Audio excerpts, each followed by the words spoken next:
Welcome to another video, guys. This? This is my new accessory that I wear all the time. It's from the Amir Hadzic accessory store. You can go on amirhadzic.store and use Final 15 for 15% off all your purchases. We'll put the link in the bio. Thanks for watching.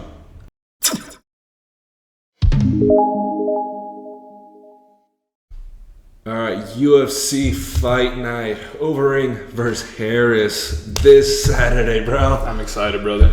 We're getting some good fights recently. Saturday was really good. Wednesday was definitely enjoyable with those 7 TKOs, and I think we're in for a great night for tomorrow night as well, dude.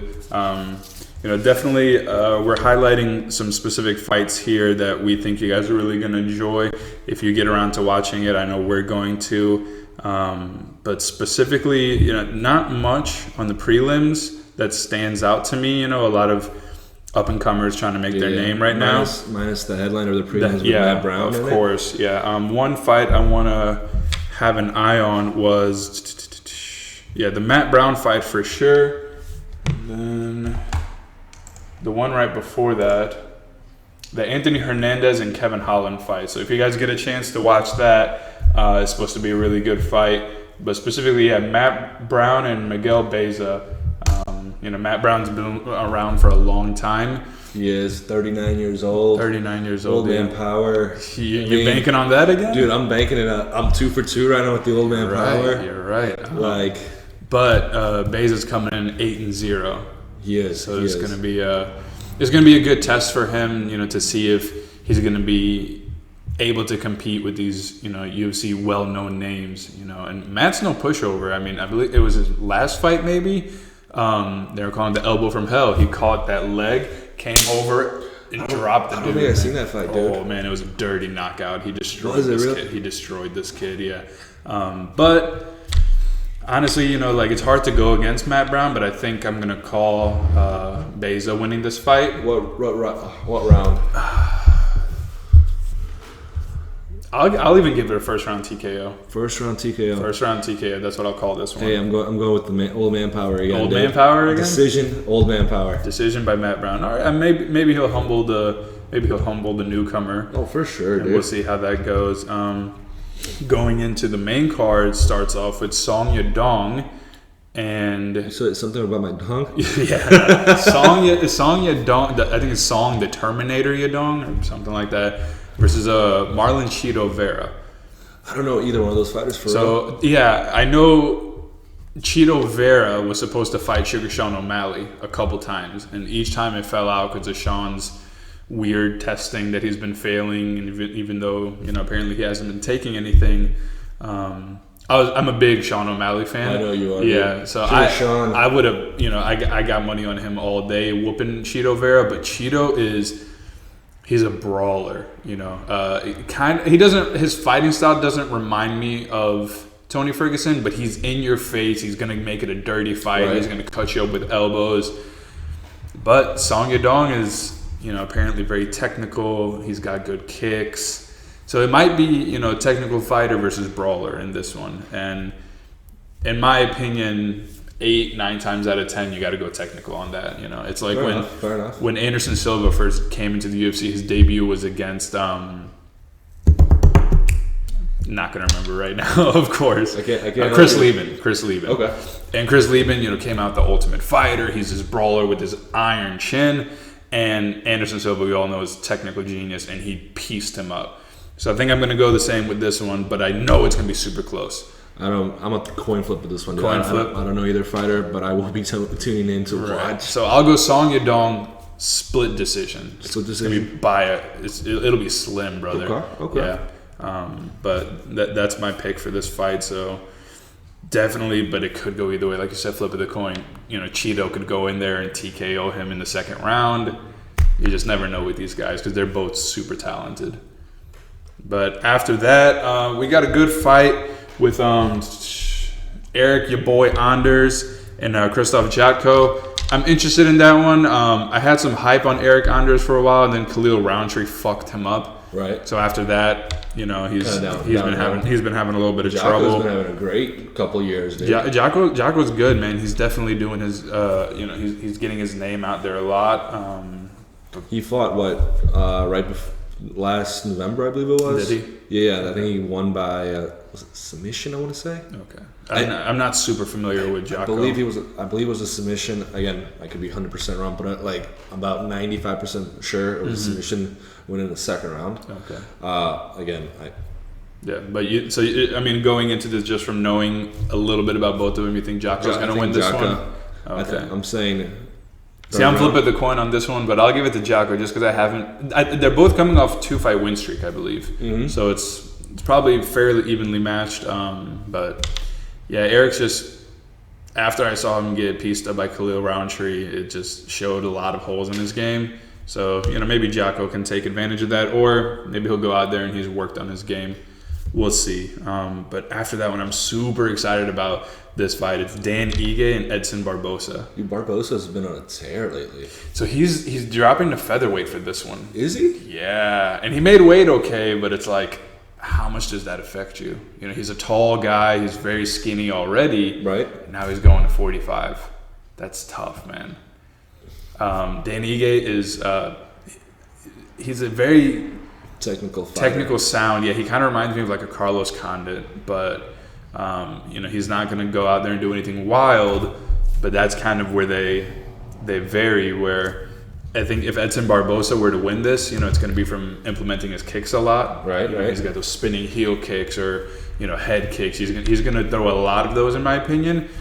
And we'll see if that exhausts him. I'm sure this weight cut's not easy. 55 is not easy to make, let alone. So who are we calling out this one? I think Dan Ige is like 5-1 in his last 6. Mm-hmm. 13-2 career. So yeah, and I'm a fan of his. I think he can go far in this division. So it'll be close, but I'll go Dan Ige on this one. Dan Ige, I'm gonna go opposite of you this time. You want to go Edson Barbosa? Edson Barbosa, dude. You think, what round do you think? So I had prediction of Edson's probably got the better stand-up game, so Ige might try to take it down. And if he does, let's say he gets. So I wrote down here that submission in the second round. That's what I'm predicting for Dan Ige. I can see that happening. Mm-hmm. But what do you have for Edson? I'm gonna go all the way. All the way decision? Split decision for Edson Barbosa. I could see it though, And if I'm remembering correctly, I think Edson won it out of the UFC. I think he did. Yeah, he was like tweeting, and that's a far way to go, to tweet the UFC and say like, guys, just let me out of my contract, I'm done here. But they didn't, so I guess they came to some conclusion. Yeah, and better money or something. Who knows? He had to do something to keep him around. But I think that's probably my favorite fight of the whole night. I think it's going to be super entertaining. I wish that was the co-main event. Right. We have the co-main event, Claudia and Angela Hill. I'm not. I don't mean to knock on them, but I just wait. I think Dan Ige and Edson Barbosa are just a little bit bigger names. I'd like to see them keep that excitement. But hey, anything can happen in a women's division. Anything can happen. Yeah, you can have another fucking slugfest like you did with Zhang Wang and Joanna. From what I know, Claudia's wrestling and submissions are very good. Angela's, I want to say good on her feet, but it's more she can do well on her feet. Right. She's going to pump that jab, and maybe she'll get some some connections or some combos in there that can help her get the win. But if I had to choose, I'm just going to go with Claudia just because, she's the bigger, stronger girl. If she goes out there and gets that takedown, I think it's over. I'm going to have to agree with you. Yeah, first or second round, I'll give it second round just because the first round, they're going to feel each other out. Right. Second round submission, I give it to Claudia. I'll go with the same boat as you, my friend. Yeah. I'm going to go with the same boat as you. All right, so for once we're agreeing. For once, that's crazy. Going into the main event, we have Overeem and Harris. This is going to be all on the feet. All on the feet. 100%. The entire 100%. fight. It's interesting to see, man. Overeem is coming from K1 kickboxing. Champ. He's been around for a while. This is like his 60th fight or something crazy like that. Crazy. He's been around for a long time. I mentioned this in the last video, but they were scheduled to fight back in December, but that got cut out due to personal issues. and tragedy. You know, and then now it's coming around. It's coming back full circle. We'll see, man. I mean, this is Walt Harris's first fight back since everything happened. Right. So it's like, is he mentally in a place for this? You know, I'm sure his training's been okay and doesn't really have to cut weight because they're heavyweights. Right. Maybe the no fan thing is going to help him concentrate a little bit. Oh, I believe it is. I mean, I think most of those fighters in the last couple of weeks have said it's easier. Yeah, like, you don't got to worry about listening to them booing or cheering or getting in their head, you know. Yeah. But I think, definitely going to be a good slugfest. Walt Harris, I think, might be able to implement his reach better, but Overeem's just, I mean, they both have knockout power. They're heavyweights. For sure. The only thing that I can mention is after 60 fights, that takes a toll on you. How much damage his Overeem's chin took.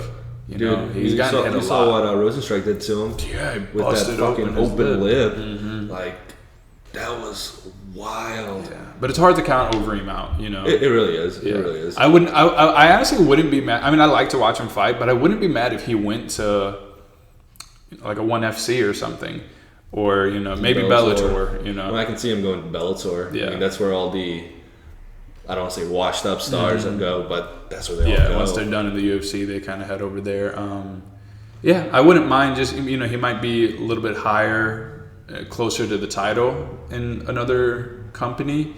That might be better for him. But also maybe he'll just retire his career in the UFC. You know, he's getting up there. I think he's like 40 or something years old. Where are we sitting on this one? So I think Walt Harris might have a cardio issue. That might be his only problem. In a 5-round fight, it's going to be tough. Yeah. So I think he's going to go out there and try to finish him in the first round. First round TKO? So I'll give first round TKO for Walt Harris. Okay. I'm on the same boat as you, except I'm saying second or third round TKO. Yeah. First round's tough, but I feel like Overeem's going to get out of the first round. Yeah. Then but he'll still get caught, you think? He's going to get his chin busted again. Yeah, he's going to get checked on that. He's going to get his lip whipped wide open again. I hope not. That was rough to see. Oh, yeah, it was. But I mean, overall, it's a good night of fights. We didn't really talk much about the prelims, but there's some good fights in there. Dan Elking's fighting. He's always a savage. He can take a beating.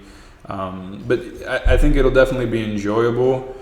It's on ESPN. It's Plus on ESPN. Or the app. No, it's on ESPN this time. Last week was on, or Wednesday was on Plus. Okay, so anybody on TV can watch it. Anybody that has ESPN can watch it. It's going to be a great fight. Yeah. Card starts at 5 with the prelims. The headliner going on at 7 or 8. Yeah. Dude, great night. It's going to be a great night of fights again. I'm super excited. It's going to be as entertaining as the last 2 fight cards. They're on a roll right now, man. Dude, they are. Especially like what we mentioned in the last couple of videos. Mm-hmm.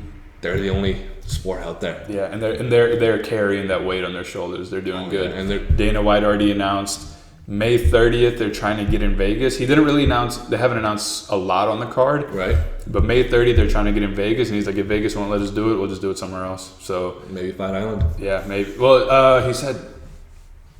They said 2 or 3 weeks. Fight Island will have the infrastructure done or something. So it's coming. But they're basically saying for sure May 30th fight there's going to be a card. They just don't know. They're trying to get Vegas or Apex Center or something. But if anything, it'll go right back to Jacksonville. Why not? It's been going so smooth. It's been a great fight. So yeah. Why ruin that? Super excited for this, man. I know we'll be watching it. I hope you guys get to watch it. But thank you for watching our video. You know, we appreciate all the support. We got to 100 subscribers today, brother. 100 subscribers. That's awesome, man. Thank you guys for that. And just don't forget to like, comment, and if you haven't subscribed already, you know, we appreciate it. Thanks a lot, guys.